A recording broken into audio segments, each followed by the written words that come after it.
The moment everyone learned Vikir's true identity, shock spread through the crowd. The revelation that he belonged to the Baskerville family, the Ironblood Sword family, left everyone stunned. Granola was equally terrified. Until now, he had believed Vikir was nothing more than an insignificant commoner. Discovering that he was actually a member of one of the Empire's 7 great families, and specifically the Baskerville family, completely shattered that assumption. As the tension continued to rise, the senior began speaking once again. Granola stared at him in disbelief, while the senior maintained his dirty grin. He revealed that there was even more to the story. Before being dragged to the Tree of the Abyss, he had seen someone who used moon-red sword energy and carried a sword mark on the back of their hand. Just like Granola, that person had also been wearing a necklace with an inverted 5-pointed star. On top of that, they had been wearing an item similar to the one he was about to describe. His sudden words caused confusion and fear among everyone present. The crowd could not understand why the senior had started talking again so abruptly. Meanwhile, Granola felt a chill run through his body. The mention of the item triggered a disturbing realization. Even the dark red sword mark on the back of that person's hand seemed strangely familiar to him. At that moment, a system notification appeared before everyone. Mission completed. The notification reported that 67 survivors remained. Another warning immediately followed, informing everyone that the area would soon collapse. The announcement filled the survivors with terror. However, the senior continued mocking Vikir with a laugh. With little time remaining, he demanded exactly half of the candies Vikir had collected. In return, he promised to keep Vikir's secret hidden. Vikir remained silent, but his expression darkened. The system warnings continued appearing repeatedly, announcing that the area's time limit had expired, and that the collapse was imminent. The senior then suggested that Vikir intended to let him reveal everything. He also implied that Vikir might eliminate everyone present, along with anyone who learned the secret in the future. Finally, Vikir responded. He declared that the senior could do whatever he wanted, whether it involved the students standing there or the people he would encounter later. It made no difference to him. As those words echoed through the area, the ground beneath everyone began to crack apart. Massive fissures spread across the land, while an overwhelming purple aura erupted from below. Vikir calmly stated that the senior was free to tell anyone, anywhere, whatever he wished. The senior was left stunned by the response. At the same time, the system continued repeating its warnings that the area would soon collapse. A smirk appeared on Vikir's face as he continued speaking, showing no concern despite the chaos unfolding around him. The senior's expression twisted with frustration. He clenched his jaw and erupted in anger, as Vikir's response left him completely powerless. At that moment, a system notification appeared. The message announced that the participants had left Floor 3 underground, known as Family Land 2. Immediately afterward, another notification stated that they were entering Floor 4 underground, called the Black Sea Island. As the transfer was completed, the scene shifted to Floor 4 underground of the Tree of the Abyss, the Black Sea Island. Vikir found himself lying on the shore beside the sea. Deep in thought, he quietly observed his surroundings. The demonic eye quickly brought up the topic of Vikir's identity. It pointed out that he seemed to have abandoned any effort to hide who he truly was. It also warned him not to assume that its abilities would solve the problem. Although the demonic eye possessed the power to manipulate memories, it explained that this was not even its primary ability. In its current condition, it was incapable of affecting the memories of multiple people at once. The demonic eye grew increasingly irritated by Vikir's silence. It demanded an explanation for allowing someone who knew his true identity to walk away freely. In its view, that person should have been silenced, no matter the cost. As it continued analyzing the situation, the demonic eye considered another possibility. It concluded that Vikir's actions were not driven by pride. Instead, he may never have intended to conceal his identity from the beginning. The evidence seemed obvious. Vikir had used that fencing style, displayed his power openly, and made no attempt to silence witnesses. The demonic eye ultimately reached a single conclusion.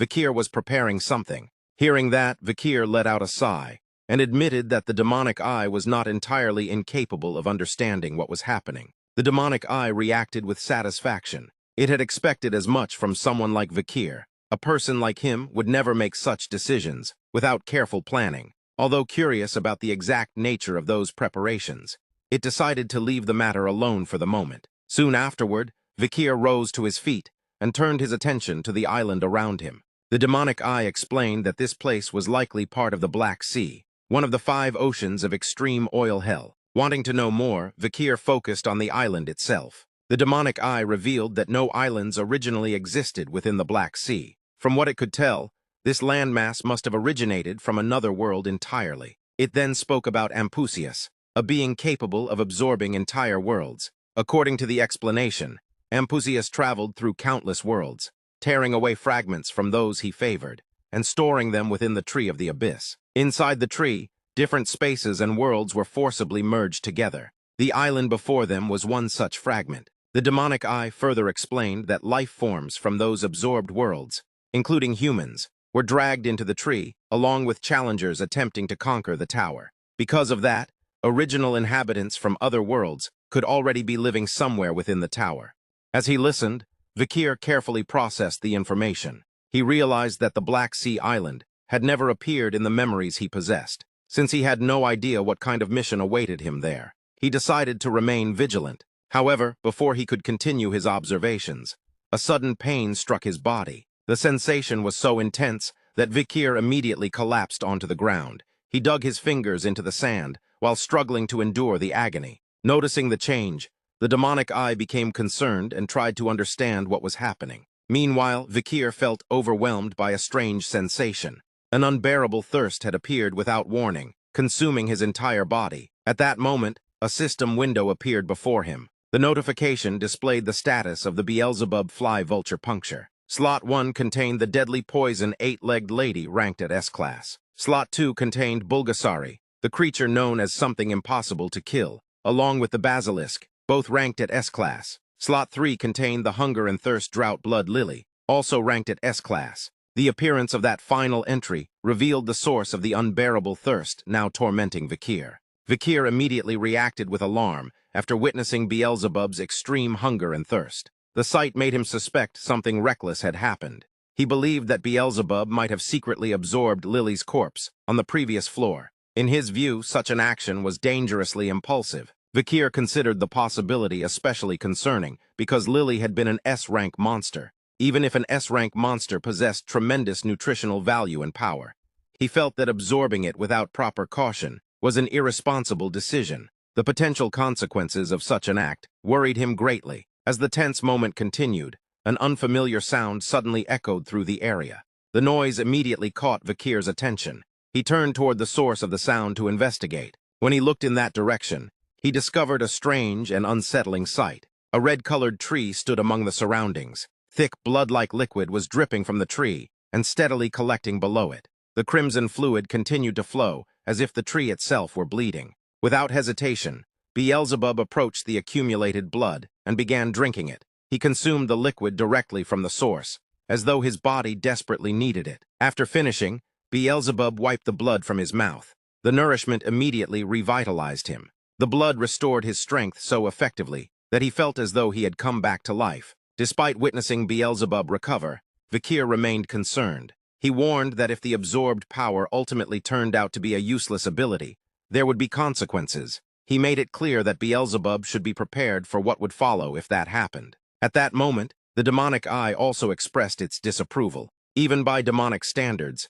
it believed Beelzebub had crossed a line. The demonic eye regarded his actions as excessive and reckless. After voicing its criticism, the demonic eye shifted its attention to the mysterious red sap. It explained that there was an important limitation regarding the substance. According to the demonic eye, the red liquid was sap produced by the secondary branches of the Tree of the Abyss. However, only a certain amount of this sap could be safely consumed at one time. The warning became even more serious as the demonic eye explained the consequences of exceeding that limit. Anyone who drank too much of the sap would eventually undergo a monstrous transformation. Because of this danger, it strongly advised Beelzebub to stop drinking immediately. Vikir then focused his gaze on the blood-red tree. As he examined it more carefully, he realized what it truly was. The strange plant was one of the secondary branches of the Tree of the Abyss. This discovery surprised him. What amazed Vikir even more was the fact that the branch had managed to extend itself into a forest filled with dead and dried trees.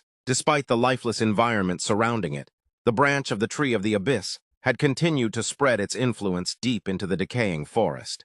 As Vikir continued observing his surroundings, the crimson eye embedded within him suddenly flashed. A faint disturbance had entered his range of perception. From somewhere within the dead forest behind him, the sound of rustling movement quietly emerged, immediately putting him on alert. Before he could react, the silence was shattered by a harsh and aggressive presence. A group of men burst out from the shadows, clearly angered by what they had discovered. They had apparently assumed that someone had stolen the precious sap they had worked so hard to obtain. Moments later, two heavily built warriors carrying spears stormed onto the dark sandy ground. Their frustration was obvious. They believed the sap from the strange tree belonged to them, and that they should have been the next ones allowed to consume it. However, their anger quickly gave way to confusion. As they approached and got a better look at the person standing before them, both men abruptly stopped in place. It became clear that Vikir was not someone they recognized. The commotion soon attracted the attention of the group's leader. The man casually made his way over, while one of his subordinates hurriedly explained the situation. The lackey pointed out that a completely unfamiliar newcomer had appeared. More importantly, Vikir's clothing was unusually clean and untouched, a detail that suggested he had only recently arrived on this floor. As the others treated the approaching man with obvious respect, Vikir immediately identified him as the one in charge. Remaining cautious, he carefully watched the leader approach. The gang boss wore a confident expression as he examined the newcomer. His attention lingered on Vikir as he tried to determine exactly what kind of person had suddenly appeared in their territory. While studying him, the leader seemed to compare him against the countless ordinary people trapped on this floor. At the same time, he considered another possibility, that Vikir might belong to the privileged noble class rather than the common masses. As if emphasizing his authority, the man tightened his grip around a bundle of thick, rust-covered iron chains. The metallic links rattled loudly as he shook them. The sound alone was enough to trigger an immediate reaction from Vikir. His expression changed instantly, as an overwhelming sense of shock struck him. Something about those chains felt deeply wrong. Then the truth was revealed. With a powerful pull, the leader dragged the chains forward, bringing several captives into view. 3 young blonde-haired men stumbled into the open. Their bodies were covered in bruises, showing clear signs of abuse and defeat. Around each of their necks rested a heavy iron slave collar, leaving no doubt about their miserable condition.